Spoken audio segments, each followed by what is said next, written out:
हम सब आज किसी ना किसी कॉम्प्लेक्स, किसी ना किसी खौफ, इनसिक्योरिटी का शिकार ज़रूर हैं। अपनी शक्लो सूरत से लेकर अपने ख़ानदान, मुल्क, हालात, जॉब, स्टडीज़, किसी ना किसी सिमत में हम गैर मुतमईन हैं, सिर्फ इन सारे ब्यूटी स्टैंडर्ड्स की वजह से, जिनको सबसे पहले हमें फाड़ देने की ज़रूरत है। जितने ब्यूटी स्टैंडर्ड हमने अपनी नज़र में सेट किए हुए हैं, आज हम पुरसुकून क्यों नहीं हैं? क्योंकि आज हर दूसरे शख्स को लगता है कि वो जिस जगह पे है ना, वो उस जगह पे फिट ही नहीं है, वो उस जगह के लिए बना ही नहीं था। आप लंबे हैं, पतले हैं, छोटे हैं, गोरे हैं, काले हैं, जैसे भी हैं, खुद को कबूल करें और ख़ुद से जहां और जैसे की बुनियाद पे मोहब्बत करना शुरू करें।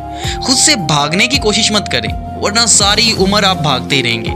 आप गांव से थे, आप शहर से हैं, आपके वालिदैन कम पढ़े लिखे हैं, आपका बचपन मुसीबत ज़्यादा रहा, आप ब्रोकन फैमिली से हैं, इसे भी कबूल कर लें। आपकी शादी टूट गई, रिश्तेदारों ने आपके साथ अच्छा सलूक नहीं किया, आपके दोस्तों ने धोखा दे दिया, मोहब्बत में बेवफाई मिल गई, वादा करके मुकर गए, आप वो नहीं पा सके जिसके ख्वाब आप देखते थे, वहाँ शादी नहीं हो सकी जहाँ करनी थी। कबूल कर लें, कोई रास्ता नहीं है, लेकिन कबूल करेंगे तो बेचैनी से बच जाएंगे, इस बेचैनी से निकल जाएंगे। मुश्किल है लेकिन नामुमकिन नहीं है। और फिर हमारा कुरान भी हमें यही दर्स देता है कि अगर मगर में ना पड़ो, जो जैसे होना था ना वो वैसे ही होना था।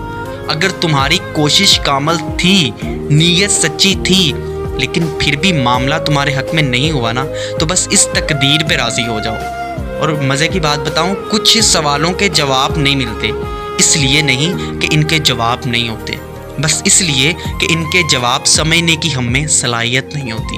हम इस मुकाम तक नहीं पहुँचे होते कि इन हिकमतों को समझ सकें जिनकी बिना पर हमें ऐसी सूरत हाल या हकीकत से दोचार किया जाता है। मैं यही चाहता हूँ बस कि बेसुकूनी की इस जंग को ख़त्म करने में आप अपना पूरा किरदार अदा करें।